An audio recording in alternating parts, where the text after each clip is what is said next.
हाँ, तो भगवत गीता जो है महाभारत का भीष्म भीष्म पर्व का भीष्म पर्व से लिया गया है। भीष्म पर्व में युद्ध युद्ध की घड़ी आ चुकी है। युद्ध होने वाला है। कुरुक्षेत्र में सभी योद्धा एकत्रित हो गए हैं पूरे दुनिया से, पूरे भारत पृथ्वी से। युद्ध होने वाला है। पूरे पृथ्वी के कोने कोने से सभी लोग वहां पे एकत्रित हुए हैं युद्ध के लिए, लड़ने झगड़ने के लिए, एक दूसरे का खून पीने के लिए। और एक तरफ कौरव पक्ष है, एक तरफ पांडव पक्ष है। दोनों ही भाई हैं और भाई भाई में लड़ाई होने वाला है। ये कलयुग का पहचान है कि कलयुग आ रहा है। कलयुग की शुरुआत हो चुकी है। तभी तो भाई भाई में युद्ध हो रहा है। तो पांडव कौरव दोनों भाई हैं। पांडव भी कौरव ही हैं, लेकिन अभी पांडव बन चुके हैं। क्यों? क्योंकि धृतराष्ट्र जी इस सारे युद्ध के पीछे धृतराष्ट्र का मेंटालिटी की वजह से हो रहा है। धृतराष्ट्र अगर दुर्योधन जैसे कुपुत्र को नहीं पालता तो शायद ये युद्ध नहीं होता। लेकिन धृतराष्ट्र, जैसा उसका नाम है, धृत मतलब आसक्ति, और राष्ट्र, जिसको राष्ट्र से आसक्ति है, जिसको राज्य से आसक्ति है, उसको बोलते हैं धृतराष्ट्र। तो उसको राजा बनने के लिए बहुत बहुत इच्छा थी। राजा राजा पोस्ट पोस्ट पोजीशन का बहुत इच्छा होता है ना। तो पोस्ट पोजीशन का इच्छा अगर रखेंगे तो भक्ति नहीं होता है, तो भगवान से प्रेम नहीं होता है। तो धृतराष्ट्र के मन में बहुत सारी इच्छाएं थी, कामनाएं थी, आसक्ति था। इस कारण से वो दुर्योधन को हमेशा सपोर्ट किया। दुर्योधन के बात को हाँ में हाँ मिला दिया। और इस कारण से ऐसा समय आ गया है कि आज पूरे वंश का विनाश होने वाला है। पूरे कौरव वंश और साथ साथ पांडव वंश में भी बहुत सारे लोग मरेंगे। तो अर्जुन जो है वो एक महान योद्धा है और साथ ही साथ एक महान भक्त भी है। और उनका हृदय करुणा से भर गया जब वो देखे कि युद्ध में मेरे ही स्वजन लोग जो है वो लड़ने आए हैं। तो उनका हृदय देख करके करुणा से भर गया कि मैं किसको मारूं। मैं अपने बाबा को मारूं, मैं अपने आचार्य को मारूं जिससे मैं सिखाऊं धनुष, क्या उन्हीं पे धनुष चला दूं मैं? जिससे मैंने धनुष चलाना सीखा है, क्या मैं उन्हीं पे तीर चलाऊं? हैं? तो अर्जुन सोच रहे हैं कि भाई कृष्ण, अगर आप आपके गुरु और आपके नाना होते तो क्या आप भी ऐसे करते हैं? क्या आपके नाना उग्रसेन होते तो आप करते हैं? क्या आपके गुरु सांदीपनि मुनि होते तो क्या आप भी ऐसा करते हैं? तो अर्जुन मन में ऐसा सोचते हैं, विचार करते हैं। तो ऐसा स्थिति आ गया है जहाँ पे युद्ध होने का आ गया है। तो अर्जुन बोलते हैं कृष्ण से कि हे भगवान, मेरा रथ जो है दोनों सेनाओं के मध्य में स्थित कर दीजिए। तो भगवान जो है वो दोनों सेनाओं के मध्य में रथ को ले आकर के बोलते हैं कि पश्य, देखो, दोनों सेनाओं को देखो। हे अर्जुन, दोनों सेनाओं को देखो। जब अर्जुन देखते हैं तो उनका हृदय करुणा से भर जाता है और वो युद्ध ना करने के लिए 5 तर्क दे देते हैं भगवान को। और भगवान को ही शिक्षा दे रहे हैं। मतलब शिष्य गुरु को सिखा रहा है। तो अर्जुन जो है वो अपने गुरु को सिखा रहे हैं। कृष्ण जगत गुरु है, वंदे कृष्ण जगत गुरु, वंदे कृष्णम जगत गुरु। कृष्ण को जगत गुरु कहा गया है। और भगवान को ही शिक्षा देने लगते हैं अर्जुन, मोह में आकर के, bewilderment। ऐसे तो वो महान भक्त हैं, लेकिन भगवान ने उनको जानबूझ के मोह में डाल दिया ताकि उनके माध्यम से पूरे संसार को भगवत गीता का ज्ञान दिया जा सके। तो यहाँ से भगवत गीता प्रारंभ होता है। तो अर्जुन ने 5 तर्क दिए। तो 5 तर्क इस प्रकार है। पहला तर्क दिया करुणा। बोला कि हमको इनको नहीं मारना चाहिए, करुणा बस। तो 28 से लेके 30 श्लोक, चैप्टर 1 के 28 से लेके 30 श्लोक में यही चीज चर्चा हुआ। दूसरा तर्क दिया भोग की हानि हो जाएगी। मतलब अगर लोग रहेंगे नहीं तो हम किसके साथ भोग करेंगे? अकेले क्या भोग करेंगे? तो भोग की हानि। तीसरे तीसरा तर्क दिया पाप फल का डर, कि पाप हो जाएगा। मार मार काट करने को तो पाप लगेगा ना, तो पाप हो जाएगा। चौथा कारण दिया पारिवारिक परंपराओं का नाश हो जाएगा। मतलब बड़े बुजुर्ग मर जाएंगे तो कोई गाइड करने वाला नहीं रहेगा, तो परंपरा नष्ट हो जाएगा ना, है ना। अगर हमारे घर में बड़े बुजुर्ग मर जाते हैं तो सब इधर चित्र पितर हो जाता है, लड़ाई झगड़ा हो जाता है। कौन संभालेगा? बड़े बुजुर्ग संभालते हैं ना, समझाते हैं, सिखाते हैं, हम्म। है ना। अगर वही नहीं रहेंगे तो कौन सिखाएगा? तो हमारे घर में झगड़ा हो जाता है, बंटवारा हो जाता है ना। और स्त्री, स्त्री को रक्षा हर समय करना होता है। जब स्त्री बच्ची हो तो उसको उसके पिताजी रक्षा करेंगे, जब वो थोड़ी बड़ी हो जाए तो उसके पति उसका रक्षा करेंगे, और जब वो बुजुर्ग हो जाए तो उसका पुत्र उसका रक्षा करता है। तो स्त्री को हमेशा प्रोटेक्शन चाहिए। अगर प्रोटेक्शन नहीं मिलेगा तो उसको दूषित करना बहुत ही इजीली, कोई भी कॉन्टेमिनेट कर सकता है स्त्री को। और एक बार वो कंटेमिनेट हो गई तो अवांछित संतान उत्पन्न होगा। अवांछित संतान समाज के लिए उत्पात मचाएगा, है ना। चोर उचक्के पैदा हो जाएंगे, अच्छे संतान नहीं आएंगे अगर स्त्री दूषित हो गई तो स्त्री की रक्षा करना बहुत आवश्यक है। ये बात अर्जुन ये तर्क दे रहे हैं। और पांचवा तर्क देते हैं कि कंफ्यूजन, कंफ्यूज्ड है अर्जुन, क्या करूं? युद्ध न करना श्रेष्ठ है या उनके द्वारा मारे जाना श्रेष्ठ है? क्या करना चाहिए? तो ऐसा सिचुएशन हमारे साथ भी आता है, जब हम इन सब स्थितियों में घिर जाते हैं, परिस्थितियों में घिर जाते हैं, कंफ्यूज हो जाते हैं, क्या करूं? ये करूं या ये करूं, है ना। किसका सपोर्ट करूं, है ना। पत्नी का सपोर्ट करूं या माँ का सपोर्ट करूं? कैसा असमंजस में पड़ जाते हैं। या ये रास्ता सही है? करियर में भी हम चूज करने के लिए सोचते हैं ना कि ये साइंस लूं कि कॉमर्स लूं या आर्ट्स लूं। कंफ्यूजन, हर एक पल पे कंफ्यूजन आता है हमारे जीवन में। तो अर्जुन भी कंफ्यूज है। तो भगवान जो है इस कंफ्यूजन का निराकरण करेंगे, उनके पांचों तर्क का खंडन करेंगे भगवान चैप्टर 2 में। चैप्टर 2 जो है, एक्चुअली इसका नाम तो गीता, गीता सार है। भगवान की तरफ से चैप्टर 2 में ही भगवत गीता खत्म हो जाना चाहिए, लेकिन मन ही मन अर्जुन सोचते हैं कि अरे भगवान ये क्या कर रहे हैं, अभी रुक जाइए। अगर आप इतना जल्दी खत्म कर देंगे तो कैसे होगा काम? कलयुग आ रहा है, और ये गीता कलयुग के लोगों के लिए बता रहे हैं आप। कलयुग के लोग तो इतना बुद्धिमान है नहीं। कलयुग के लोग का लक्षण क्या है? मंद सुमंद मतयो, मंद भाग्या। कलयुग के जीव मंद हैं, सुमंद हैं। आध्यात्मिक जीवन में उनका कोई रुचि नहीं है, और आध्यात्मिक ज्ञान को भी वो समझ नहीं पाते हैं। और आप बोल रहे हैं कि बस खत्म कर दें? नहीं नहीं, ऐसा मत कीजिए। तो अर्जुन को तो भगवान ने 46 मिनट में गीता सुना दिया था, लेकिन हमारे लिए 46 मिनट पर्याप्त नहीं है। हमको तो बहुत समय चाहिए गीता को समझने के लिए। भगवत गीता को समझना बहुत डिफिकल्ट भी है और इजी भी है। रेगुलर प्रैक्टिस करने पे इजी बन जाता है, और अगर रेगुलर नहीं पढ़ेंगे तो ये डिफिकल्ट हो जाता है। तो रेगुलर पढ़ते पढ़ते पढ़ते पढ़ते क्या है, गीता जो है समझ में आने लगता है भगवान की कृपा से और गुरु की कृपा से। तो भगवान ने फिर आगे चैप्टर 3 से चैप्टर 18 तक भगवत गीता को फिनिश किया। चैप्टर 18 तक ले गए उसको, और फिर फिनिश किया भगवत गीता को। तो ये 5 तर्क जो अर्जुन ने दिया है युद्ध न करने का, वो 5 तर्क को भगवान जो है खंडन करेंगे एक एक करके। तो इस अध्याय में हम वही देखेंगे, कैसे भगवान जो है उसके पांचों तर्कों का खंडन करते हैं। तो हम, भगवत गीता में 72 श्लोक है, लेकिन हम 72 श्लोक को चर्चा नहीं करेंगे। हम कुछ मुख्य श्लोक उठा के चर्चा करेंगे, एसेंस को देखेंगे। उसके बाद हम आगे और कोर्स करेंगे लेवल 2, उसमें हम डिटेल में चर्चा करेंगे पूरे श्लोकों का। तो अभी हम सिर्फ कुछ कुछ मुख्य श्लोक पर चर्चा करेंगे। तो अर्जुन जो है अपने बारे में व्याख्या बताते हैं, दो 2.1 से लेकर 2.6 तक।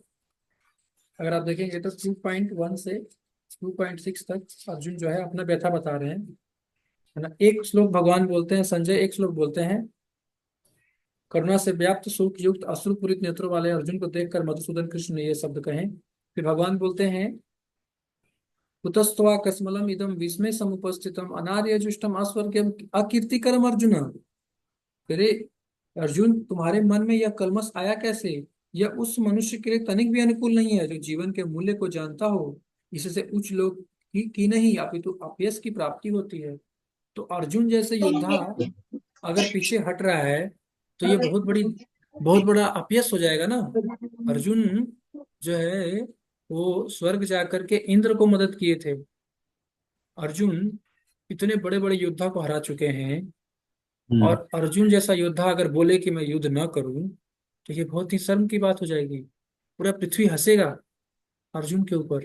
तो भगवान उसको याद दिला रहे कि ये आप ये मत करो।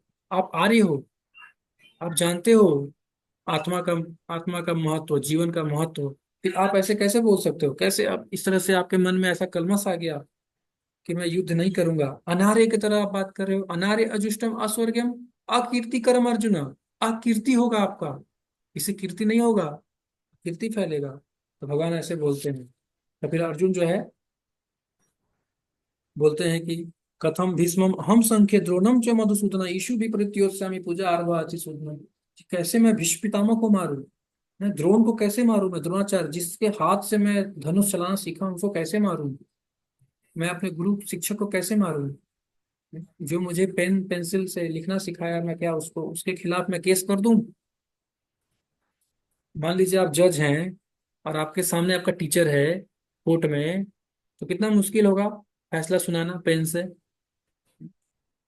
कितना मुश्किल होगा, कांपने लगेगा ना पेन जब फैसला सुनाएंगे तो। जिस टीचर ने मुझे पेन चलाना सिखाया है, लिखना सिखाया, उसी को मैं सजा दूंगा। कितना मुश्किल होता है ये सिचुएशन, जरा सोच के देखिए। इतना डिफिकल्ट सिचुएशन में अर्जुन फंसे हुए हैं।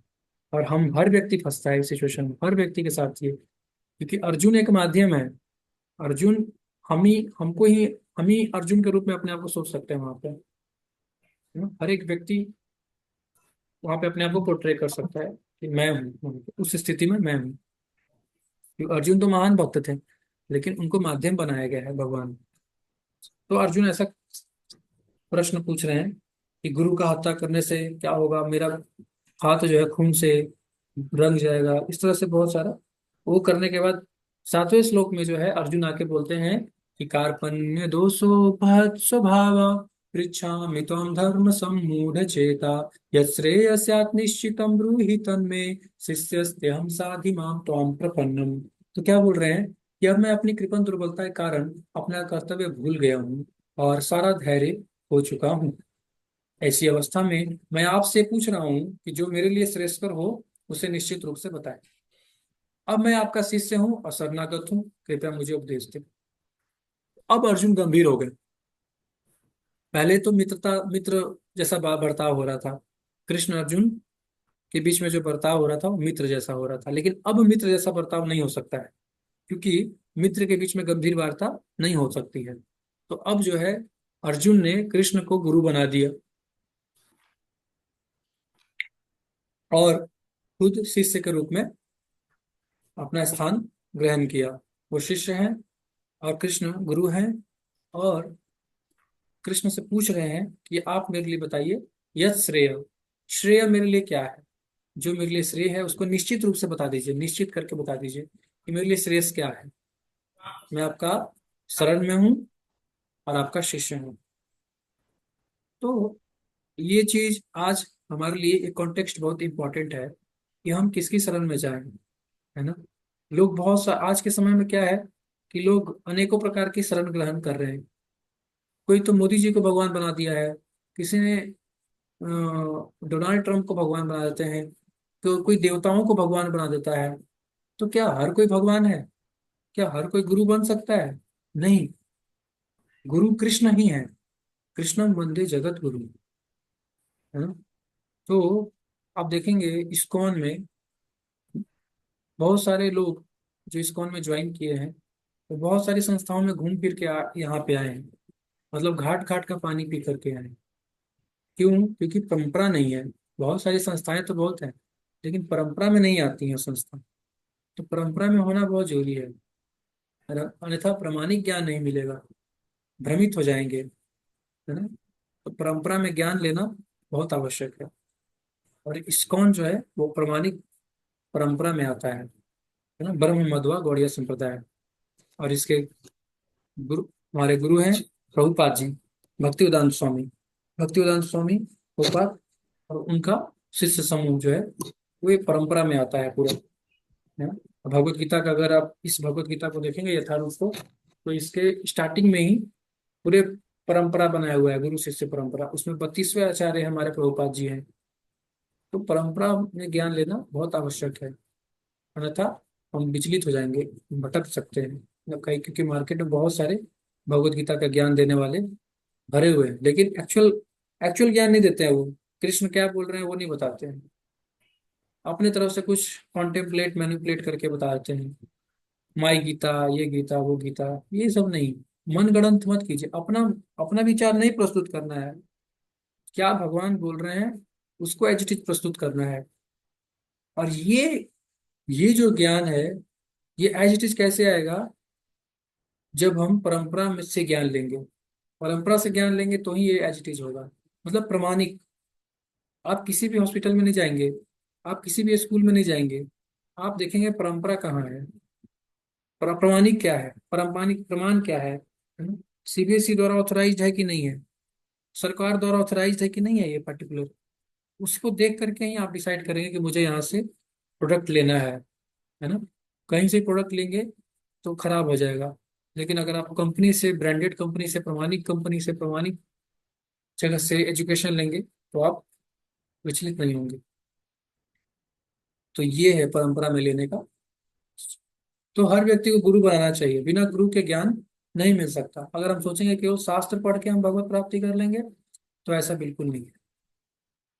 और अर्जुन इसी चीज को दिखाना चाहते हैं, बताना चाहते हैं अपने आचरण के थ्रू, कि आप गुरु जरूर बनाएं।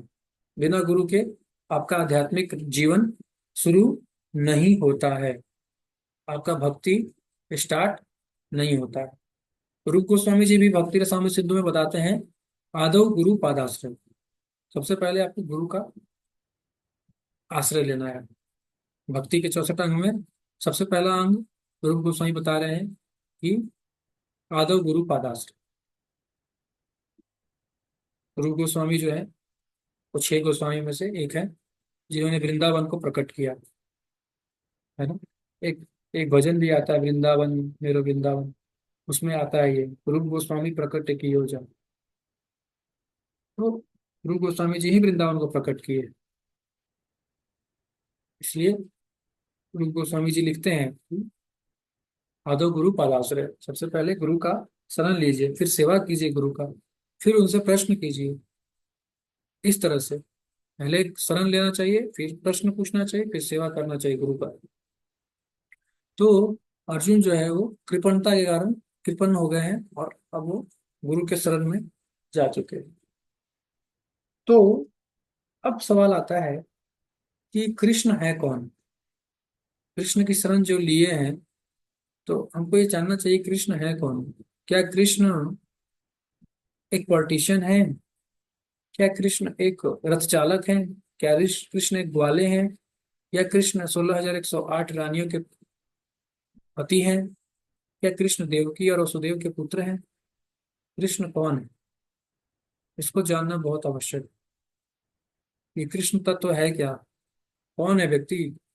क्यों? हम भगवत गीता पढ़ने से पहले हमको ये समझना होगा ना कि वक्ता, वक्ता के बारे में, वक्ता है कौन। नहीं तो भगवत गीता और बाकी सब बुक्स में क्या फर्क है, क्या डिफरेंस है? पेपर, न्यूज पेपर और भगवत गीता, क्यों ये भगवत गीता स्पेशल क्यों है? तो भगवत गीता बोलने वाले के बारे में जानेंगे तब तो पता चलेगा कि स्पेशल क्यों है। तो कृष्ण कौन है?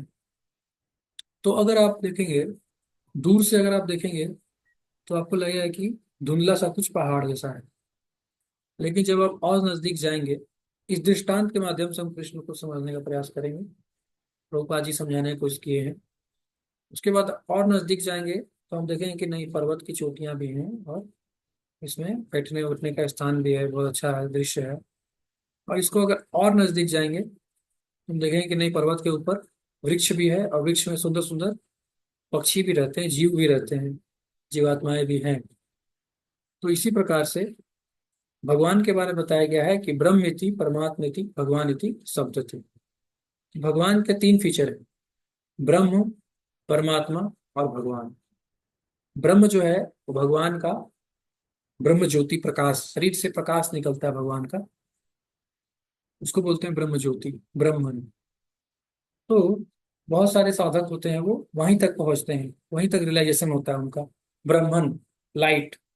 वो बोलते हैं भगवान निराकार है, लाइट। लेकिन क्या भगवान निराकार, अगर भगवान निराकार हैं, क्या परम सत्य निराकार है तो फिर हमारा आकार है। हमारा आकार कैसे हो सकता है? हम देखते हैं संसार में हर चीज का आकार है। तो अगर फाइनली भगवान निराकार है तो हमारा आकार, अगर हमारा आकार है तो भगवान, इसका मतलब पूर्ण नहीं हुए ना, कुछ कमी हो गया। फिर भगवान को हम पूर्णम कैसे बोल सकते हैं कि ही इज कंप्लीट, पूर्णम इदम पूर्णमद पूर्णात पूर्णमुदच्यते, ऐसा क्यों बोल रहे हैं हम भगवान को? Complete, he is complete, complete नहीं हुए ना। अगर हमारा उनसे सुंदर रूप है, उनका रूप ही नहीं है, हमारा रूप है, इसका मतलब कि हम उनसे ज्यादा श्रेष्ठ हो गए।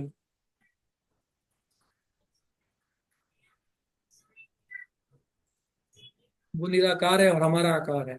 हम हमको जो बनाए हैं, हमारा बनाने वाला पिता ही निराकार है, और बेटा आकार वाला है। वाह, क्या बात है।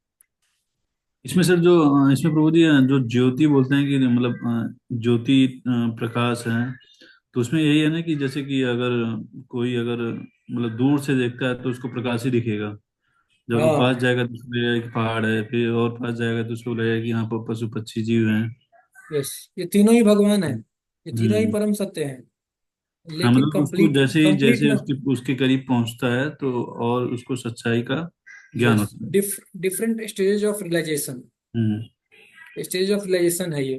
जो फर्स्ट जो, लेवल रियलाइजेशन लोगों को होता है कि प्रकाश है, ज्योति है, ऐसा कुछ, यस, तो लोग यही मानते हैं। वो ब्रह्म ब्रह्म। तो बहुत ब्रह्म, सारे लोग ब्रह्म ब्रह्म ज्योति ऐसा कुछ। ब्रह्म ब्रह्म में मिलना चाहते हैं, ब्रह्मवादी। हम्म। और उसको फाइनल बोल देते हैं कि फाइनल है ब्रह्म ज्योति, फाइनल है ये ब्रह्म। ब्रह्म ज्योति है, अब कोई हाँ, मनुष्य कोई आदमी नहीं है। भगवान जो है वो निराकार है, हम्म। परम सत्य निराकार है बस। और जो आकार को पूजते हैं वो अभी छोटे हैं, अभी इंफीरियर है, वो सुपीरियर नहीं है। हम्म। लेकिन ये सत्य नहीं है। इस सत्य को भागवत पुराण नकारता है, जो कि ब्रह्म सूत्र पे कमेंट्री है भागवत पुराण। और वेदों का पक्को फल है, मतलब वेदों का सार, पका हम्म। हुआ फल, वो है भागवत। तो भागवत जो है वो इसको निराकरण करता है इसका, कि नहीं ऐसा नहीं है। भगवान तीनों हैं, भगवान ब्रह्मन भी है, परमात्मा भी है। और कोई बोले कि भगवान केवल निराकार है तो वो भी गलत है। कोई बोले भगवान साकार है तो केवल साकार है तो वो भी सही नहीं है। भगवान दोनों है, निराकार भी है साकार भी है। निराकार एस्पेक्ट जो है वो भगवान का सत एस्पेक्ट है, और वो कंप्लीट नहीं है रियलाइजेशन। वो आपका पार्शियल रियलाइजेशन है, लिटिल रियलाइजेशन। जैसे कोई बच्चा है अभी 2 में पढ़ता है, 3 में पढ़ता है, तो उसको ज्यादा नॉलेज नहीं है। 5 6 में जाता है तो और नॉलेज उसका बढ़ता है, 10 12 में जाता है तो और उसको चीजों का नॉलेज और बढ़ाया जाता है। कई सब्जेक्ट मैंने ऐसा देखा है ना, जैसे 9th 10th में आपको जो टॉपिक पढ़ाया जाता है, 10th 12th में उसी टॉपिक को गहराई में पढ़ाया जाता है, जब आप डिटेल में उसको पढ़ाया जाता है। चाहे चाहे इलेक्ट्रिसिटी हो, थर्मोडाइनमिक्स हो, या कोई भी चैप्टर आप ले लें, 9th में उसको थोड़ा सा दिया जाता है ज्ञान। लेकिन वही ज्ञान 12th में बहुत ज्यादा दिया जाता है, डिटेल में दिया जाता है, डिटेल में पढ़ाया जाता है। तो इस प्रकार से जो है साधक जो है रियलाइजेशन करता है तो ब्रह्मन, फिर परमात्मा स्टेज पे जाता है, फिर भगवान। तो भगवान जो है फाइनल स्टेज है, सच्चिदानंद।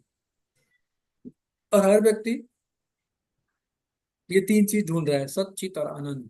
और ये भगवान के अंदर पूर्ण रूप से है। इसलिए भक्ति योग जो करता है उसको साधक को डायरेक्ट भगवान से मिलाया जाता है, उसको नीचे के स्टेजेस से में नहीं लाया जाता है उसको डायरेक्ट। जैसे योगा लेडर होता है, योगा लेडर, तो योगा लेडर में होता है कर्म योग, ज्ञान योग, ध्यान योग। ऐसे जो है साधक धीरे धीरे प्रगति करता है तो भक्ति योग तक पहुंचता है। लेकिन इस्कॉन के माध्यम से या चैतन्य महाप्रभु की स्पेशल कृपा है, मर्सी है, कि डायरेक्ट हम भक्ति योग में ला रहे हैं लोगों को, जिसे डे वन से ही वो सीधे भगवान के एस्पेक्ट पे अ, ध्यान करना शुरू कर देते हैं। भगवान के लिए फूल बनाते हैं, भगवान के लिए भोग लगाते हैं, भगवान को भोग खिलाते हैं। तो इस तरह से उनका 24 घंटा समाधि में आ जाते हैं। जबकि अष्टांग योग में समाधि बहुत लास्ट में आता है, पहले ध्यान, धारणा, है ना, ऐसे धीरे यम नियम आसन, पहले तो यम आता है, फिर नियम आसन प्राणायाम प्रत्याहार धारणा ध्यान समाधि। समाधि 8वां है, लास्ट स्टेज है। लेकिन भक्ति योग में समाधि पहला ही स्टेज में आता है। डे 1 ही कोई भक्त आता है हमारे मंदिर में, उसको चैंटिंग माला पकड़ा देते हैं हम लोग, लो भाई माला करना शुरू करो, कृष्ण का ध्यान आपका शुरू हो जाएगा, भागवतम क्लास पढ़ो सुनो। सुनेगा भगवान के बारे में, चर्चा शुरू, माइंड में उसका घूमने लगेगा भगवान के बारे में।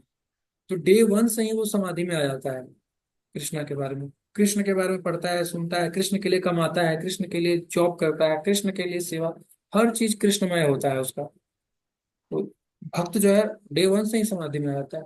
भक्त जो है डे वन से ही भक्ति योग में, भक्ति योग के माध्यम से भगवान को समझना शुरू कर देता है, सीधे भगवान एक्सपेक्ट पे जाता है। क्यों ये सब नीचे वाला एस्पेक्ट पे ज्यादा वो करें, सीधे भगवान पे फोकस करो। जब निष्कर्ष सही है कि भगवान ही एक्चुअल गोल है, फाइनल है, तो भगवान पे फोकस करना चाहिए ना। क्यों इतना समय लगाना, लाखों करोड़ों साल का तपस्या करने के बाद फिर योगी को परमात्मा का ध्यान होता है हृदय में।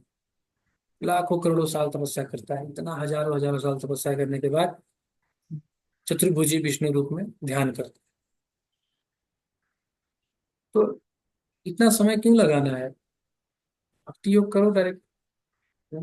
तो ऐसे लोगों को भक्ति योग कैसे मिलेगा, जब ये भक्त के संपर्क में आएंगे, कोई भक्त इनको मिलेगा कीर्तन करते हुए, बुक देगा इनको, या कीर्तन में सुनेंगे, तो इनको फिर जुड़ेंगे उससे, फिर पूछेंगे, और फिर भक्त का संग मिलेगा, तब ये समझ पाएंगे कि भगवान जो है फाइनल है।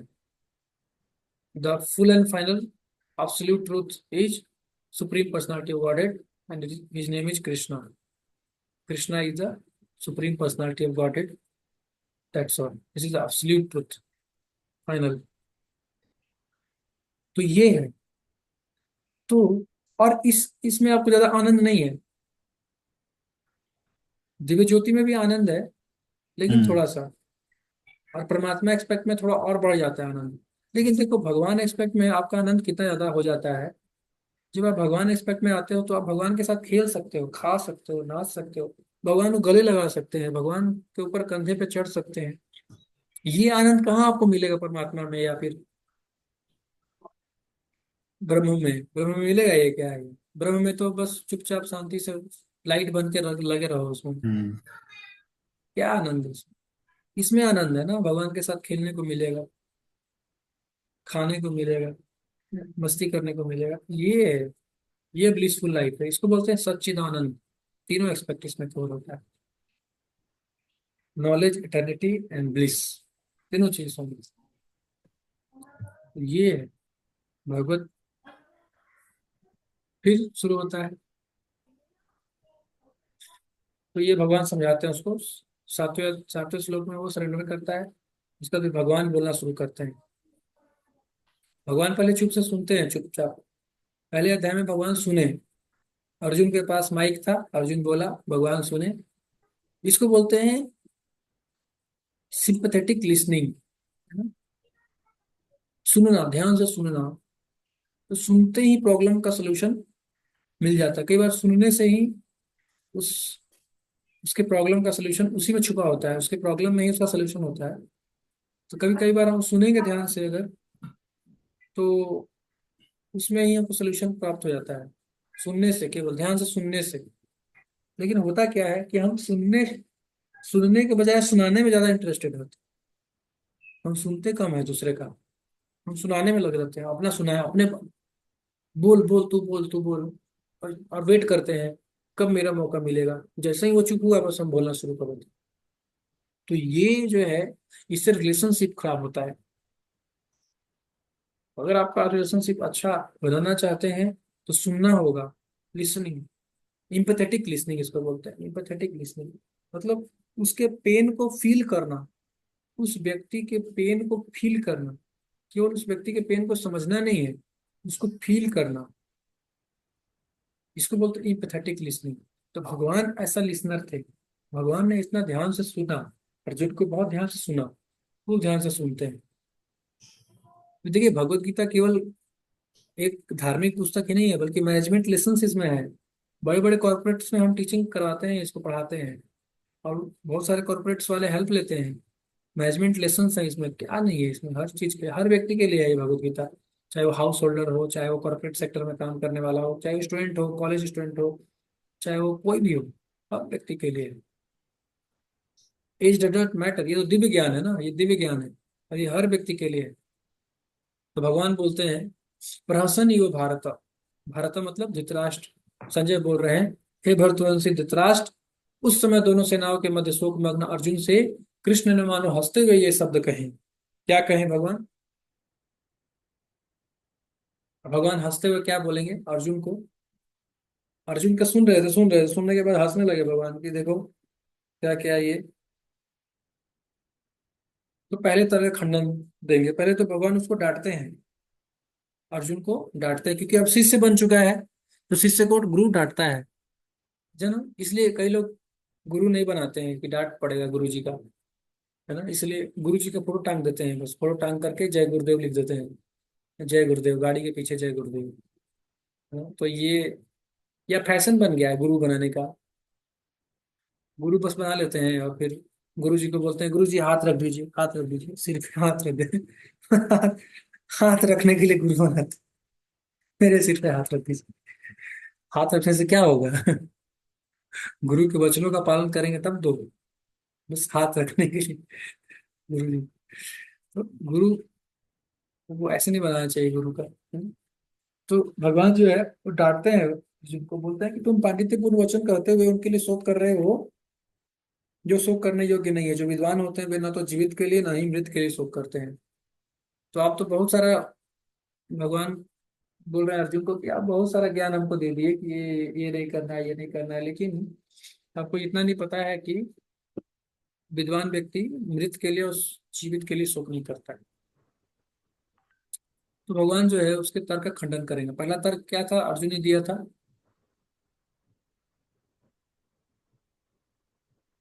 युद्ध न करने का पहला तर्क क्या दिया था अर्जुन ने? ये आपकी आवाज कम आ रही है।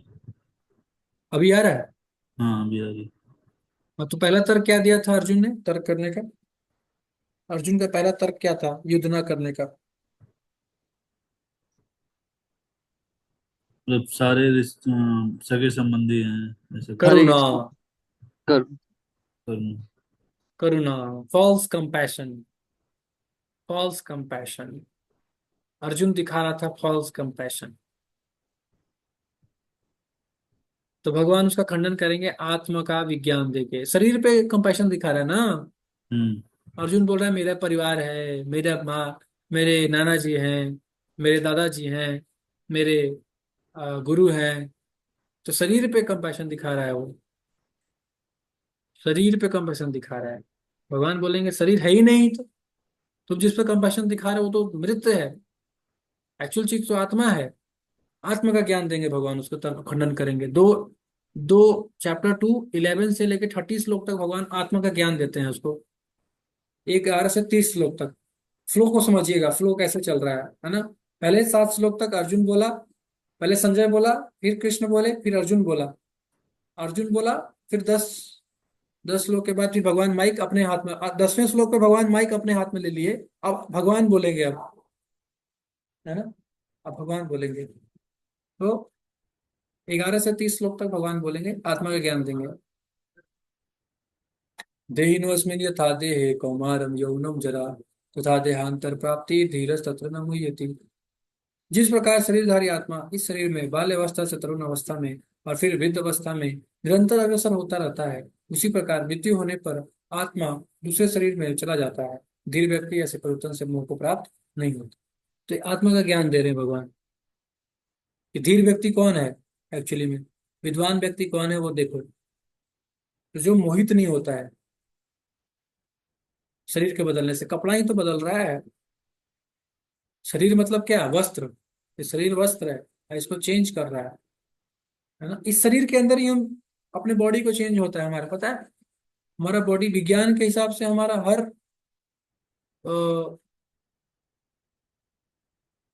7 दिन में या ऐसे कुछ चेंज होता है, 7 मिनट में या 7 दिन में चेंज होता है हमारा बॉडी। विज्ञान भी इस बात को मानता है कि हमारा बॉडी जो है चेंज होते रहता है। हम्म। तो हम भी अगर देखेंगे तो हमारा जो शरीर था, जब हम बच्चे थे हमारा शरीर छोटा था, फिर जवान हुए तो कुछ और होता है, फिर बड़े होते हैं, फिर चेंज, शरीर बदल रहा है, लेकिन वो व्यक्ति जो है वो एक ही वही है, सेम है। वो पर्सन जो शरीर के अंदर है वो चेंज नहीं हो रहा है, उसका आज भी उसका स्थिति सेम है। चेंज क्या होता है? माइंड चेंज होता है, मन चेंज होता है। जो सूक्ष्म शरीर है, मन बुद्धि अहंकार, ये सूक्ष्म शरीर है, और ये स्थूल शरीर, ये चेंज हो रहा है। लेकिन जो व्यक्ति विटनेस विटनेस करने वाला जो आत्मा है, वो चेंज नहीं हो रहा है। उसके सामने सब कुछ चेंज हो रहा है, लेकिन वो चेंज नहीं। जैसे हम पिक्चर देख रहे हैं, तो पिक्चर का सीन बदल रहा है, लेकिन हम बैठे हुए हैं, हम बैठ के देख रहे हैं सिनेमा हॉल में, और सीन बदल रहा है। तो कभी कभी व्यक्ति मोहित हो जाता है सीन को देख करके, अपने आप को वहां पे उस सीन में अपने आप को एकाकार हो जाता है। तो ऐसे ही हम भी अज्ञान के कारण इस शरीर से अपने आप को एकाकार समझ करके हम सोचते हैं कि ये जो दुनिया है, उसमें हम भी रोल प्ले कर रहे हैं हम। लेकिन हम क्या है, हम ये दुनिया जो हमारा जीवन जो है वो फिल्म की तरह है। तो फिल्म में जो है कैरेक्टर्स होते हैं वो नकली होते हैं, वो केवल प्ले कर रहे होते हैं रोल, टेम्पररी रोल प्ले कर रहे होते हैं। उसी प्रकार से हम भी यहाँ पे टेम्पररी रोल प्ले कर रहे हैं। लेकिन हम कभी कभी क्या होते हैं, मोहित होकर सोचते हैं कि मैं रियल कैरेक्टर में हूँ मैं यहाँ पे, जबकि हमारा ये जो रोल हो रहा है वो टेम्पररी है। कुछ माता पिता बना लिए, कोई भाई बहन, ये सब क्या है, रिलेशनशिप, ये क्या है, ये सब टेम्पररी है, शरीर से संबंधित है, आत्मा से संबंधित नहीं है।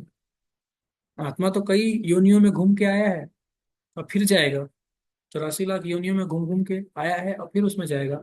और उसने हर योनि में कोई ना कोई माता पिता बनाया होगा, कोई ना कोई रिश्ता बनाया होगा। तो ये सब रिलेशनशिप क्या है, टेम्पररी है। ये फिल्म की तरह है, जैसे 3 घंटे का फिल्म चलता है फिर खत्म हो जाता है। उसी प्रकार से हमारा जीवन भी क्या है, फिल्म है। आत्मा जो है शरीर धारण करेगा, कुछ समय शरीर में रहेगा, फिर निकल जाएगा, फिर दूसरा शरीर में जाएगा, फिर उस शरीर में कुछ समय तक रहेगा, फिर निकल जाएगा।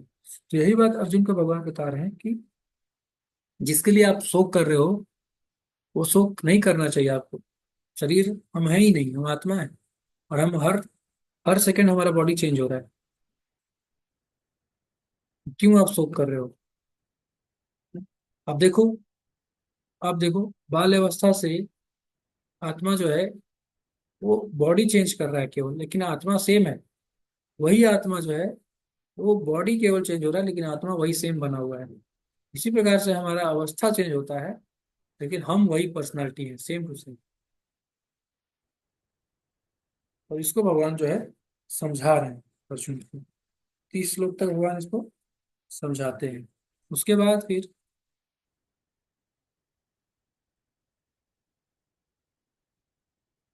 बता रहे हैं आत्मा के बारे में कि आत्मा तत्व क्या है, ताकि अर्जुन को विश्वास हो जाए कि युद्ध में कोई मरेगा नहीं।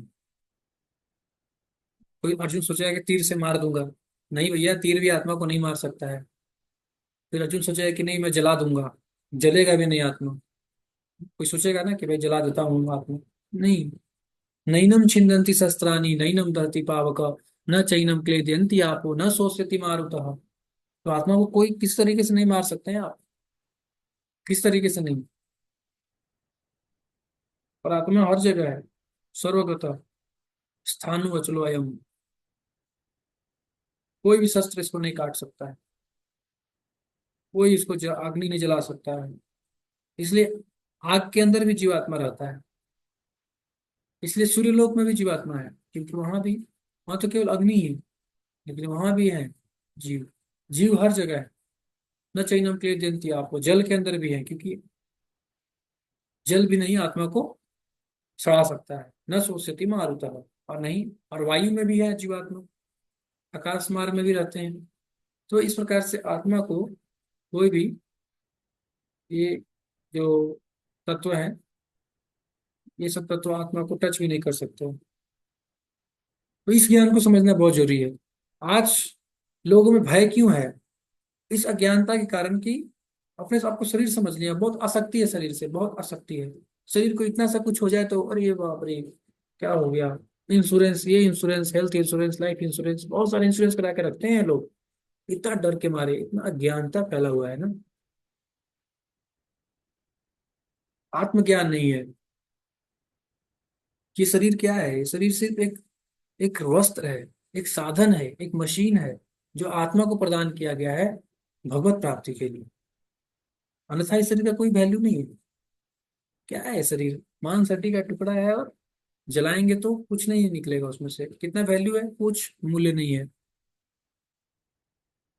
एक वैज्ञानिक बता रहा था कि अगर इस शरीर को बेचा जाए तो 37 रुपया, 37 रुपया दाम आएगा, 37 रुपया, 37। इस बस इतना रुपया में मिल जाएगा, इस शरीर बिकेगा तो। इसके अंदर कुछ केमिकल्स हैं, उसका दाम बस इतना रुपया है, बस और कुछ नहीं। इस शरीर का वैल्यू, तो किस चीज का वैल्यू है? आत्मा का वैल्यू है। आत्मा के अंदर इमोशंस होते हैं, उसका वैल्यू है।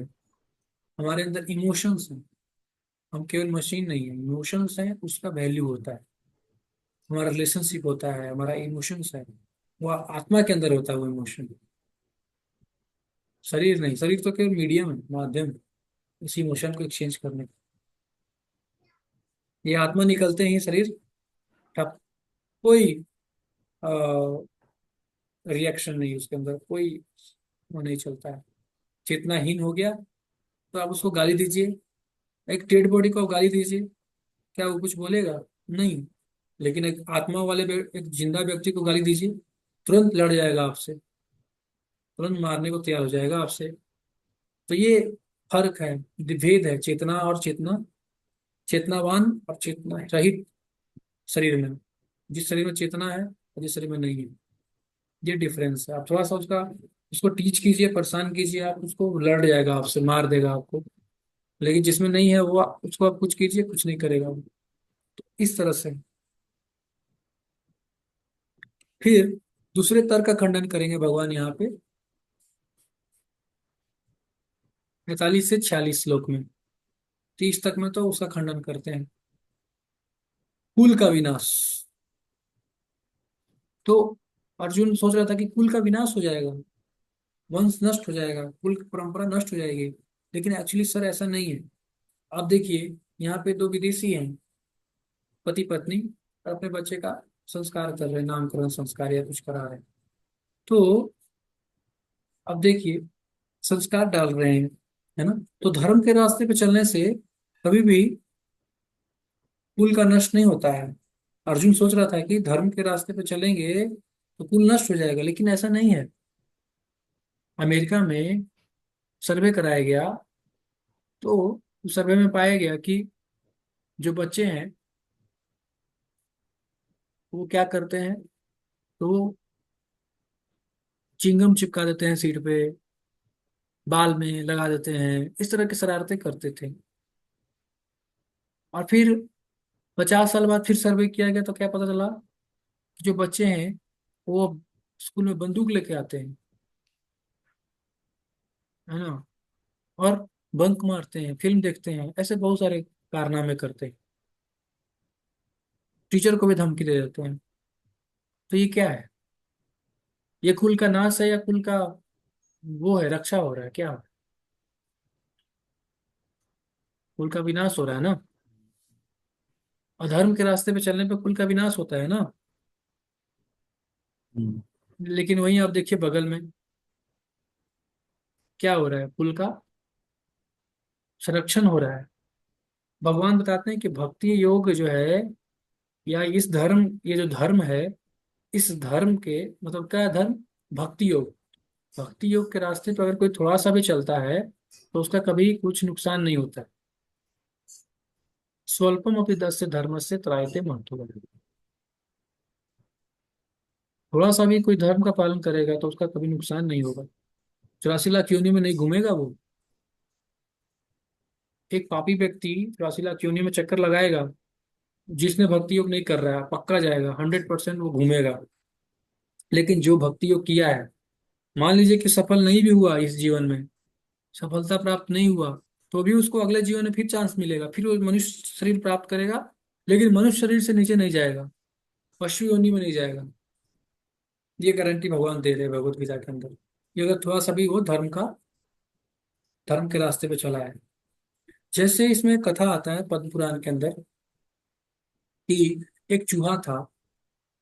तो एक मंदिर में एक चूहा था। तो रात का समय था और कार्तिक का महीना था, और पुजारी जो है गेट बंद करके एक दीपक जला करके छोड़ देता है, मंदिर को बंद कर देता है। रात में एक चूहा आता है भूखा, वो ढूंढता है क्या खाऊं क्या खाऊं। फूट लगा होता है, तो दीपक दिखता है उसको। तो दीपक का जो बत्ती होता है, घी लगा हुआ, वो उसको लगता है कि चलो इसको खा लेता हूँ मैं।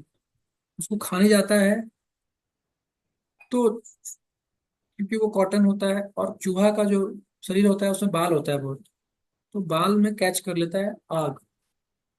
और आग लगता है तो चूहा जो है वो तड़पने लगता है, तड़प तड़प के वहीं पे मर जाता है। तो भगवान क्या देख रहे हैं यहाँ पे? भगवान का दृष्टि देखिए। भगवान कैसे देखते हैं दुनिया को? भगवान देख रहे हैं कि यहाँ पे मेरे को लोग ऑफरिंग करने आते हैं। 2 रुपए का वो होता है, क्या बोलते हैं, दिया। उसमें 2 रुपए का बत्ती और एक माचिस का तिल्ली जला करके और चला देते हैं। 7.5, 5, 7.5, 5 रुपया, 4 रुपए का बत्ती दिखा करके जाते हैं। और ये जो चूहा है, ये मेरे को अपने आप को जला करके ऑफरिंग कर रहा है मेरे को। वो तड़प रहा था तो भगवान सोच रहे कि नाच रहा है मेरे लिए, और मेरे को दीपक दिखा रहा है इस तरह से, अपने आप को ही जला दिया मेरे लिए। लोग तो दिया जलाते हैं, ये इतने तो अपने आप को जला दिया मेरे लिए। तो भगवान तुरंत उसको जो है वैकुंठ भेज देते हैं। चतुर्भुज रूप प्रदान करते हैं उसको, तुरंत चूहे का रूप बदलता है चतुर्भुज रूप में, सीधे वैकुंठ। तो ये बट प्रभु जी भक्ति है। बट प्रभु जी भगवान तो सब जानते हैं ना कि रियल क्या है।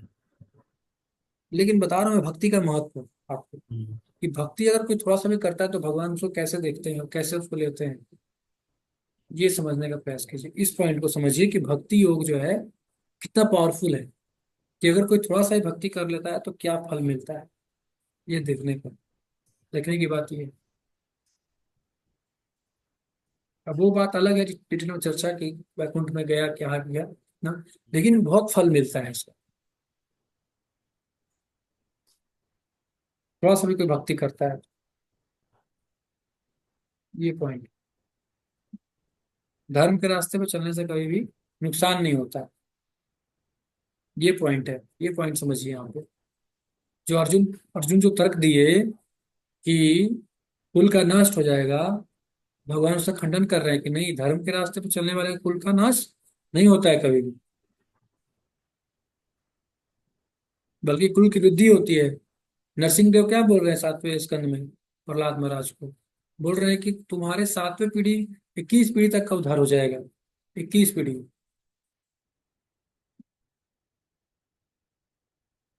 अगर कोई भक्ति योग करता है तो उसका 21 पीढ़ी का उद्धार हो जाएगा। ये भक्ति योग का प्रभाव।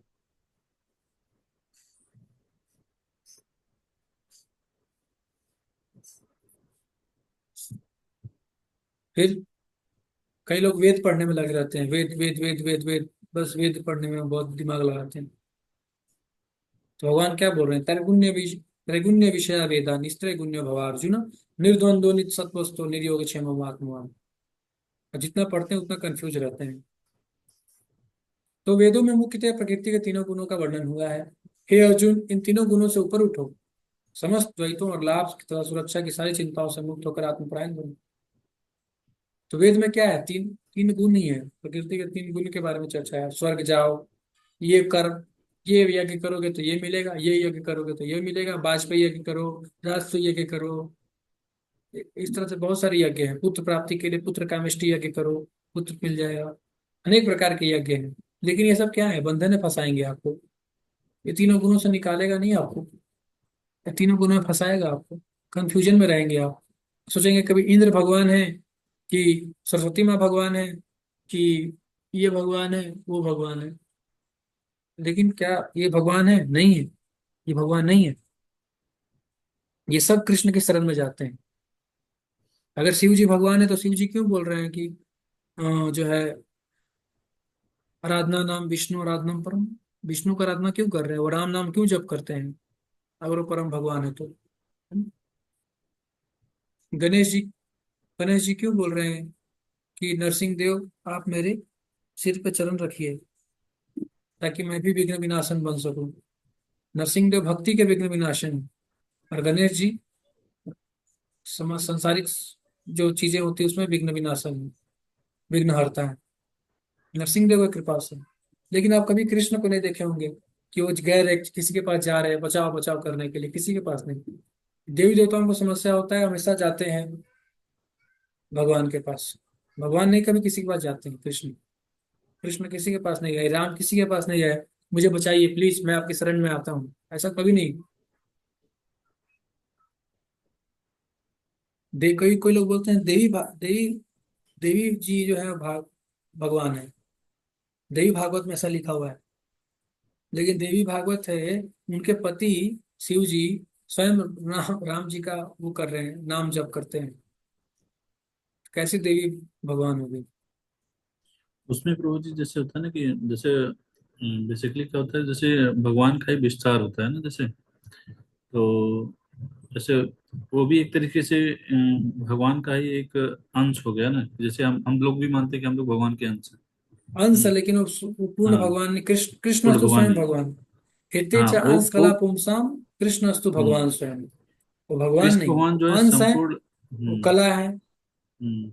लेकिन वो भगवान नहीं। कृष्ण भगवान भगवान पूर्ण रूप कृष्ण है। से है। जैसे कि और लोग क्या है कि जैसे उनका विस्तार हो गया है ना, कि जैसे उनका हम्म। एक जैसे कि जैसे अभी क्या होता है, जैसे मंत्रालय शिव होता जी है हैं। तो मंत्रालय में पीएम होते हैं। पीएम हाँ। का जो उनका पूरे मंत्रालय का विस्तार होता है, कि अलग यस। अलग डिपार्टमेंट में अलग अलग पावर जो है सबको दिए रहते हैं भगवान। यस। तो वैसे ही शंकर भगवान हो गए, उनको अलग पावर दिए हैं, विष्णु भगवान को अलग पावर दिए हैं, ब्रह्मा जी को अलग पावर, तो सारे क्या है एक्सटेंशन ही एक तरीके से लेकिन वो सब उन्हीं से भगवान सब। के अंडर, अंडर में है वो। वो हंड्रेड, हाँ, कृष्ण के अंडर में मतलब है। उन्हीं के मतलब गाइडेंस में सारी चीजें चल रही हैं। ये परम भगवान नहीं है वो। हम्म। परम हम्म। भगवान केवल कृष्ण है। ब्रह्मा जी इस हम्म। बात को पुष्टि कर रहे हैं। जब ब्रह्मा जी जब हम्म। ब्रह्मा जी का जन्म हुआ तो ब्रह्मा जी अपने आप को सर्च किए कि कहाँ हूँ मैं, क्या हूँ मैं। तब उनको पता चला, तब करने के बाद, कि मैं विष्णु के नाभि से निकला हूँ। हम्म। तो ब्रह्मा संहिता लिखे हूँ। ब्रह्मा संहिता में क्या बोले, पहले ही श्लोक में बोल रहे हैं कि ईश्वर परमा कृष्ण सच्चिदानंद विग्रह अनादिरादिर गोविंद सर्व कारण कारण। वही बात बोल रहे हैं कि ईश्वर जो है, परम ईश्वर कृष्ण है। ईश्वर बहुत सारे हैं, लेकिन परमेश्वर परम ईश्वर कौन है, भगवान श्री कृष्ण। भगवान श्री कृष्ण का स्थान सबसे ऊपर है, सर्वोच्च। ये चीज सभी देवी देवता इसको इसको मानते हैं, सब लोग मानते हैं। फिर आता है पांचवें तर्क का खंडन, कंफ्यूजन। अर्जुन बहुत कंफ्यूज थे ना, तो भगवान उसका भी खंडन कर रहे हैं। क्या बोल रहे हैं, व्यवसायत्मिका बुद्धि एक कुरुनंदना बहुशाखा अनंताश बुद्धयो अव्यवसायी नाम। जो इस मार्ग पर चलते हैं वे परिजन में दृढ़ रहते हैं और उनका लक्ष्य भी एक होता है। हे कुरुनंदन, जो दृढ़ प्रतिज्ञ नहीं है, उनकी बुद्धि अनेक शाखाओं में भक्त रहती है। तो जो जो इस भक्ति योग के रास्ते पे चल रहा है, उसको अपना गोल तो पता है कि मुझे भगवत प्रेम प्राप्त करना है। लेकिन जो इस रास्ते पे नहीं है, वो बहुत कंफ्यूज रहते हैं। इनको क्लियर नहीं होता है, क्लैरिटी नहीं होता है ना? अब देखेंगे कि भक्ति योग करने से हमारा बेस बेस है बहुत सारा। दिल्ली यूनिवर्सिटी में भी है, और कॉलेजेस के पास बेसिस हैं। तो बेस में जो बच्चे हैं वो आते हैं, तो उनको हम चैंटिंग करना सिखाते हैं। तो चैंटिंग करते ही उनका फोकस और बढ़ जाता है, उनका मार्क्स ये सब इम्प्रूव हो जाता है, पढ़ाई उनका इम्प्रूव हो जाता है, ये चैंटिंग मेडिटेशन करते हैं तो ये है, भक्ति योग से फोकस बढ़ता है। जो इस रास्ते पे चलेगा, उसका लक्ष्य, उसका गोल फिक्स्ड हो जाता है, वो डेविएशन नहीं होता है उसको, और बिल्कुल सुगम और स्मूथ तरीके से वो अपने लक्ष्य को प्राप्त करता है।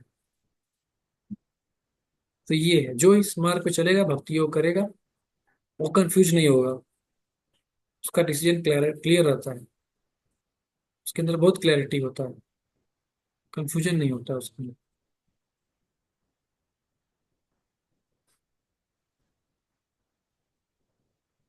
तो इस तरह से भगवान जो है उसके सारे पाप, सारे जो है कर्म को खंडन करते हैं। जो अर्जुन बोलता है पाप फल, तो उसका ही भगवान खंडन करते हैं कि पाप फल क्या है। पाप फल, भक्ति योग में पाप फल नहीं लगता है, धर्म के रास्ते में चले गए तो पाप कर्म नहीं होता। भोग की हानि, क्या भोग की हानि, भाई तुम यहाँ जीतोगे तो पृथ्वी का राजा बनोगे, पृथ्वी को भोग करोगे, और मर जाओगे तो स्वर्ग जाओगे। तो दोनों तरफ तो तुम्हारा हाथ में लड्डू है, कहीं से नुकसान नहीं है, भोग की हानि नहीं है। अर्जुन को डर लगा था कि भोग की हानि होगी, भोग की भी हानि नहीं है। जीतोगे तो पृथ्वी का सम्राट, और मर जाओगे तो स्वर्ग का सम्राट, स्वर्ग मिलेगा, कोई नुकसान नहीं है।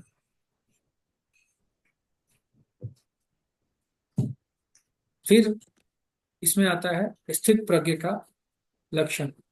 जो स्थित प्रज्ञ हो चुका है, जो ज्ञान में स्थित हो गया है, उसका क्या लक्षण है, अर्जुन पूछते हैं। कौन है स्थित प्रज्ञ? तो देखिए, व्यास जी जो है, हर जगह कहीं नहीं लिखे हैं श्री कृष्ण उवाच, हर जगह लिखे हैं श्री भगवान उवाच, श्री भगवान उवाच। तो व्यास जी, नारद मुनि, सुखदेव गोस्वामी, और ऋषि, जितने भी बड़े बड़े ऋषि मुनि हैं, बड़े बड़े आचार्य हैं, शंकराचार्य हैं, निम्बार्काचार्य हैं, ये सब क्या है, कृष्ण को परम भगवान मानते हैं। और ये अथॉरिटी है, हम इनसे ज्ञान लेंगे ना, ये जो बताएंगे हम उसको स्वीकार करेंगे, ये अथॉरिटी है, प्रमाणिक अथॉरिटी। और ये भगवान, ये कृष्ण को परम भगवान मानते हैं। ये कोई कृष्ण को साधारण पुरुष नहीं मानते, या कोई महापुरुष नहीं मानते हैं, या कोई पॉलिटिशियन नहीं है कृष्ण, या कोई कृष्ण कोई ग्वाले नहीं है कृष्ण। कृष्ण परम भगवान है। ये जो है, इसको मान के भगवत गीता जब तक नहीं, इसको एक्सेप्ट करना होगा तभी भगवत गीता आपको समझ में आएगा, नहीं तो नहीं आएगा। भक्त को ही भगवत गीता समझ में आता है, बिना भक्त बने, भक्ति किए और भक्त बने बिना भगवान के तत्व को समझना मुश्किल ही, नामुमकिन है, संभव है, बिना भक्त बने। भगवत गीता का जो रहस्य है वो केवल भक्त को प्रकट होता है। ये बात भगवान आगे चल के बताएंगे अर्जुन को। तो भगवान कह रहे हैं स्थित प्रज्ञ कौन है। श्री भगवान उवाच प्रजाहाति यदा कामान सर्वान् पार्थ मनोगतान् आत्मन्यवात्मना तुष्ट स्थितप्रज्ञस्तदुच्यते। श्री भगवान ने कहा, हे पार्थ, जब मनुष्य मनोधर्म से उत्पन्न होने वाली इंद्रिय तृप्ति की समस्त कामनाओं का परित्याग कर देता है, और जब इस तरह से विशुद्ध हुआ उसका मन आत्मा में संतोष प्राप्त करता है, तो वह शुद्ध देव चेतना को प्राप्त स्थित प्रज्ञ का। तो स्थित प्रज्ञ कौन होता है? जो 24 घंटे भगवान के सेवा में लगा रहता है। जैसे कि हमारे प्रभुपाद जी, प्रहलाद महाराज, ये सब क्या है, हमेशा कृष्ण की सेवा में लगे हुए, हमेशा कृष्ण के चिंतन में लगे हुए। तो ये स्थित प्रज्ञ है। इनको अपने लिए कोई चिंता नहीं होता है, ये हमेशा समाज के बारे में सोचते हैं, कैसे मैं पर्टिकुलर जीवात्मा को कैसे जो है भगवान से जोड़ूं, कैसे उसको, दुखी जीवात्मा को सुखी बनाऊं। ये देखते हैं, ये महाभागवत है। ये देखते हैं, दुख को देखते हैं, समस्या को देखते हैं। जैसे व्यास जी हैं, तो व्यास जी जब भागवत लिखना शुरू किए समयाप्रास आश्रम में, तो देख रहे थे वो, भगवान को देख रहे थे, माया को भी देख रहे थे, जीव को भी देख रहे थे, प्रकृति के तीनों गुणों को भी देख रहे थे। तो जो बहुत ही उच्च कोटि के संत होते हैं, वैष्णव होते हैं, वो देख लेते हैं सब कुछ, उनको दिखता है। वो जीव के कष्ट को देखते हैं, प्रकृति के तीनों गुणों में कैसे बंधा हुआ है वो भी देखते हैं, जन्म मृत्यु जरा व्याधि कष्ट कैसे उसको पकड़ा हुआ है वो भी देखते हैं। तो उनको दुख होता है, उनको लगता है कि मैं इसको कृष्ण भावनामृत दे दूं, कैसे मैं इसको कृष्ण नाम बुलाऊं इसके मुख से, कैसे मैं इसको भक्ति में लाऊं, जिससे कि ये भी सुखी हो जाए, दुखी जीवात्मा को सुखी कैसे बनाए, ये सोचते हैं ये। इनके हृदय में अपार करुणा होता है। इसलिए प्रभुपाद जी है 70 साल की उम्र में अमेरिका गए प्रचार करने के लिए, इस प्रेम को, इस सुख को प्रदान करने के लिए, इस आनंद को देने के लिए गए, कि जो हरे कृष्ण महामंत्र है, ये हर व्यक्ति को शुद्ध कर देगा एक दिन, जप करते करते। ये प्रभुपाद जी जो है प्रदान करने गए थे इस दुनिया में। फिर भगवान क्या बता रहे, भगवान श्री भगवान उवाच प्रजाहाति यदा कामान सर्वान् पार्थ मनोगतान् आत्मन्यवात्मना तुष्ट प्रज्ञस्तदुच्यते। श्री भगवान ने कहा, हे पार्थ, जब मनुष्य मनोधर्म से उत्पन्न होने वाले तृप्ति की समस्त कामनाओं का परित्याग करता है, जब इस तरह से विशुद्ध हुआ तो मन आत्मा में संतोष प्राप्त करता है, तो वह शुद्ध दिव्य चेतना को प्राप्त आ जाता है। तो संतुष्ट होते हैं ये, आत्मा में ही संतुष्ट होते हैं। कोई इच्छा नहीं होती है केंद्र भौतिक इच्छा अपने लिए। तो ये स्थित प्रज्ञ होते हैं। उसके बाद अब भगवान बता रहे हैं कि कैसे कोई व्यक्ति जो है वो गलत मार्ग पे जाके गिर जाता है। कैसे कोई व्यक्ति जो है गलत कामों में फंस के और लास्ट में हेलिस कंडीशन को प्राप्त कर लेता है। शुरुआत कैसे होता है, उसका शुरुआत कैसा होता है, अंत कैसा होता है, अगर हम इसको समझ लें तो हम बच सकते हैं इस चीज से। तो बता रहे हैं, ध्यायतो विषयान पुंसा संगस्ते शुभ जायते संगात संजायते काम कामात क्रोधो भी जायते। जैसे कोलकाता रेप केस हुआ, तो क्या है, इसको रिलेट कर सकते हैं हम इससे कि कैसे जब हम विषयों का ध्यान करते हैं तो उससे आसक्ति हो जाता है। ध्यान करने से आसक्ति होता है। ध्यान मेडिटेशन करते हैं जब उसके बारे में सोचते हैं तो उससे क्या होगा, अटैचमेंट हो जाता है उसके प्रति। और अटैचमेंट से क्या होगा, संगात संजायते काम, हाँ, काम उत्पन्न हो जाएगा, कामना आ जाएगा उसको पाने के लिए। Earnest desire to have it, बहुत डिजायर आ जाता है उसको पाने के लिए, पागल हो जाता है, पागल। फिर कामात क्रोधो भी जायते, और नहीं मिला तो गुस्सा, बहुत गुस्सा। आज के समय में हम देख रहे हैं कि कितना गुस्सा होता है और कितना मर्डर हो जाता है, नहीं,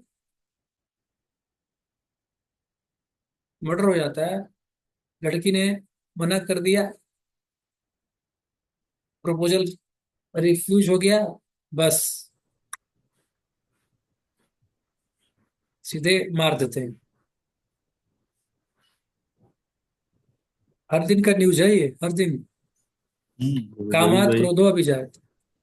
अभी दिल्ली में यूनिवर्सिटी में था कहीं पर, लड़के ने रिजेक्ट कर दिया तो लड़के ने उसको राड से मार डाला, मतलब बस लोहे की राड था, उसको मारा सर पे, तुरंत ही मर गई। यही है साइंस उसका। कामात क्रोधो अभिजात, काम पूरा नहीं हुआ, खत्म, मार दो उसको। मेरी नहीं हुई तो किसी की नहीं होगी, खत्म। इतना अटैचमेंट, इतना पागलपन शरीर के चमड़ी के लिए, बाप। फिर क्रोधात भवति सम्मोह, सम्मोहात स्मृति विभ्रम। अब क्रोध हुआ तो क्या होगा, मोहित हो जाएगा व्यक्ति, समझ में नहीं आएगा उसको क्या करना है क्या नहीं करना है। और सम्मोहात स्मृति विभ्रम, सम्मोह जैसे ही आएगा तो सारा ज्ञान उसका खत्म, स्मृति नष्ट हो जाएगा, स्मरण शक्ति उसका खत्म, जो उसके याददाश्त में जो चीज था, मैं ये हूँ मैं वो हूँ, सब खत्म हो जाता है। और स्मृति भ्रंशात बुद्धि नाशो, स्मृति नष्ट होते ही बुद्धि नष्ट हो गया। अब डिस्क्रिमिनेशन पावर खत्म हो गया उस व्यक्ति का। अब वो जज नहीं कर सकता है कि गलत क्या है सही क्या है। और जैसे ही बुद्धि नाश हुआ, प्रणश्यति, खत्म, वो व्यक्ति या तो अपना नुकसान करेगा, आत्महत्या कर लेगा, या दूसरे को मार देगा। तो ये साइंस है। तो आप देख सकते हैं भारत में लाखों लोग सुसाइड कर रहे हैं, लाखों सुसाइड हो रहे हैं हर साल, लाखों की संख्या में सुसाइड रिपोर्ट किया जाता है। इतना सुसाइड रेट है, काफी सुसाइड रेट है रिपोर्टेड इस प्रकार से। तो ये कहाँ से हो रहा है, ये मन, मन जो है उसी कारण हो रहा है। इस साइंस को नहीं समझेंगे तो ऐसा समस्या आते रहेगा। इसलिए इस साइंस को समझ करके हमको जो है इस पे तुरंत वहीं पे स्टॉप कर देना चाहिए इस साइंस को। ध्यान, तो ध्यान जो करने वाला जो सिस्टम जहां से स्टार्ट हो रहा है प्रॉब्लम, वहीं पे उसको स्टॉप करना चाहिए। इसलिए भगवान ने सोल्यूशन भी दिया है कि अपने इंद्रियों को हमेशा इंगेज रखना चाहिए अच्छे कामों में, पॉजिटिव चीजों में लगाए रखेंगे तो कभी फंसेंगे नहीं।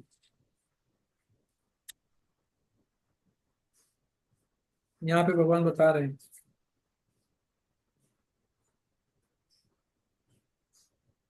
तस्माद् यस्य महाबाहो निगृहीतानि सर्वस्व इंद्रियाणि इंद्रियार्थेभ्यस्तस्य प्रज्ञा प्रतिष्ठिता। अतः हे महाबाहो, जिस पुरुष की इंद्रियां अपने अपने विषयों से सब प्रकार से विरत होकर उसके वश में है, उसी की बुद्धि निसंदेह स्थिर है। अपनी इंद्रियों को वश में करना सीखना होगा हमको। अपने इंद्रियों को वहां से हटाना होगा। आंख बार बार सुंदर चेहरे को देखना चाहता है, उसको वहां से हटाना होगा। भगवान के चेहरे को देखो ना, कितना सुंदर भगवान का श्रृंगार है। इस्कॉन के हर मंदिर में आप देखिए, कितना सुंदर विग्रह का श्रृंगार होता है। उसमें अपने मन को लगाना चाहिए, अपने आंख को लगाना चाहिए, अपने नेत्र को लगाना चाहिए, कान को भगवान के कीर्तन में लगाना चाहिए, श्रवण कीर्तन करना चाहिए, सुनना चाहिए, कीर्तन को सुनने में लगाना चाहिए। जीवा को भगवान के प्रसाद खाने में और भगवान के बारे में बोलने में लगाना चाहिए। इस प्रकार से अपने पांचों इंद्रियों को हम भगवान की सेवा में लगा करके शुद्ध कर सकते हैं, और अब फंसेंगे नहीं इस तरह की प्रॉब्लम में। और देखो, भक्ति योग जो करता है उसका कितना पैसा बच जाता है, बहुत फाइनेंशियली भी बहुत, भक्त जो है वो बहुत फाइनेंशियली बहुत अच्छे से बचा रहता है, सिक्योर रहता है। शराब नहीं पीता है, सिगरेट नहीं पीता है, तो इस प्रकार से बहुत पैसा बच जाता है उसका। 8,000 करोड़ का शराब पीते हैं भारत में लोग, 8,000 करोड़ का। तो इतना पैसा बच जाता है अगर भक्ति करेगा तो, सरकार का। इतने पैसे लोग बर्बाद करते हैं, बोलते हैं कि भारत गरीब देश है, शराब में इतना पैसा खर्च हो रहा है, 8,000 करोड़। कहाँ गरीब है भारत? पैसा वेस्ट कर रहे हैं।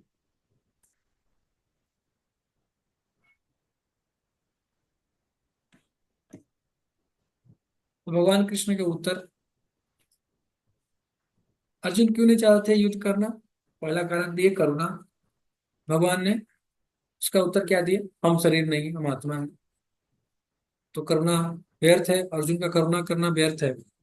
इसको बोलते हैं फॉल्स कंपैशन। शरीर पे करुणा करना फॉल्स कंपैशन है। आप किसी को जॉब दिला देंगे, ठीक है, आप किसी को खिला देंगे, एक दिन कितना दिन खिलाएंगे आप? एक दिन खिलाएंगे, 2 दिन खिलाएंगे, 3 दिन खिलाएंगे, कितना खिलाएंगे आप? क्या उससे प्रॉब्लम सॉल्व हो जाएगा उसका? नहीं। कपड़ा दे देना, कंबल बांट देना, है ना, हॉस्पिटल बना देना, मंदिर वो क्या बोलते हैं, स्कूल बना देना, ये सब चीजें ठीक है। लेकिन शरीर टेम्पररी है और उसका प्रॉब्लम टेम्पररी है। हमको समझना होगा कि रियल प्रॉब्लम उसके माइंड से हो रहा है, उसके आत्मज्ञान के अभाव के कारण हो रहा है। तो उस पर करुणा करना है आपको, तो आप परिणाम दीजिए उसको। वो एक्चुअली करुणा है। भोग की हानि, तो भगवान बताते हैं कि स्वर्ग या राज्य, भोग की हानि नहीं है। पाप कर्म, भक्ति में पाप नहीं लगता है। क्या है का पाप कर्म?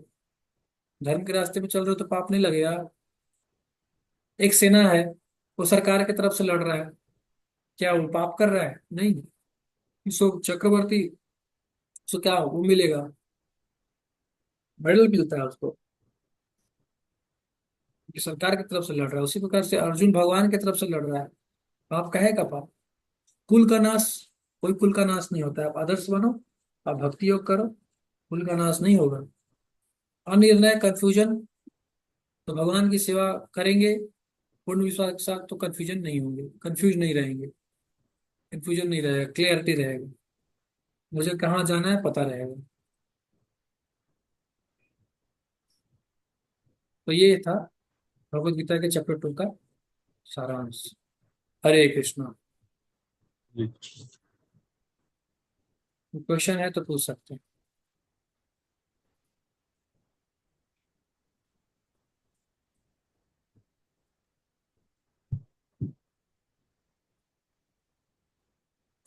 हरे कृष्ण प्रजी दंडवत प्रभु। दृढ़ प्रणाम प्रभु जी। गुरु जी एक बार इसको और थोड़ा अच्छे से समझा देंगे क्या? ये भगवद गीता 2.62 का वो ध्यान तो विषंत वाला, फिर जो मेडिटेट करते हैं फिर उससे एक एक चीज कैसे होता है ध्यायतो विषयान उसको? पुंसा। हाँ ये तो वाला तो। सबसे पहले हम चिंतन करते हैं ना, कोई भी चीज का हम्म। चिंतन कर रहे हैं। सुंदर स्त्री हम्म। है तो उसका चिंतन कर रहे हैं, चिंतन करते हैं, तो वहां से आसक्ति आ जाता है। हम देख लिए एक बार, कोई प्रॉब्लम नहीं है। लेकिन देखने के बाद उसके रूप को चिंतन कर रहे हैं बार बार, कॉन्टेम्पलेट, रूम में बैठ गए, बाजार से आ गए हम देख करके, सुंदर स्त्री का दर्शन हो गया कहीं पे, उसके बाद बाजार में आ गए, उसके बाद सॉरी कमरे में आ गए, कमरे में बैठ करके हम मेडिटेट कर रहे हैं, बैठ के बार बार सोच रहे हैं, वाह क्या रूप था, क्या नेत्र था, क्या आंख था। तो यहाँ से प्रॉब्लम शुरू होगा। अब अटैचमेंट आ जाएगा उसके प्रति। अटैचमेंट जड़ बढ़ रहा है, बन रहा है, बन रहा है। फिर कामा, डिजायर, काश वो मिल जाए मुझे। किस तरह से उसको पाने का प्रयास करेंगे हम। और नहीं मिलेगी तो क्रोध आएगा। क्रोध आएगा, गुस्सा आएगा। और गुस्से से क्या होगा? सम्मोह, मोहित हो जाएंगे, मोह में आ जाएंगे। डिलडरमेंट, अज्ञानता है, मोह। फिर हमारा नॉलेज सिस्टम जो है, जितना भी नॉलेज हम हमारे पास था, वो धीरे धीरे वीक हो जाएगा, क्योंकि मोह रूपी अविद्या उसको वीक कर देगी। अब जो है हम अपनी स्थिति को भूलते जाएंगे। हम भूल जाएंगे कि हम ब्रह्मचारी हैं। हमने क्या भाव लिया था, क्या हमने प्रण लिया था, संकल्प लिया था, व्रत लिया था, सब भूलने लगेंगे हम। हम हम अपनी स्थिति को भूल जाएंगे। हम सिविलाइज्ड हैं, ये हमें ये नहीं करना चाहिए, हम गलत रास्ते भूलने लगेंगे हम धीरे धीरे। और फिर क्या होगा? सम्मोह स्मृति भी ब्रह्म, स्मृति, हम भूल जाएंगे, स्मृति से सारा निकल जाएगा हमारा कि अरे ये गलत रास्ता है, इस पे नहीं जाना है हमको, हमारा तो रास्ता कुछ और था, हम भूल जाएंगे। स्मृति भ्रंश। और फिर क्या होगा? बुद्धिनाश हो। बुद्धि, बुद्धि का क्या काम है? सही और गलत में भेद करती है बुद्धि। वो बुद्धि नष्ट हो जाएगी तो भेद खत्म। अब भेद खत्म हो गया, कुछ नहीं पता है, क्या गलत क्या सही, कुछ नहीं, कुछ मतलब नहीं, अब कोई आपको समझा नहीं सकता है। इस स्टेज में आप आ गए तो आपको कोई दुनिया का कोई ज्ञान आपको काम नहीं आएगा।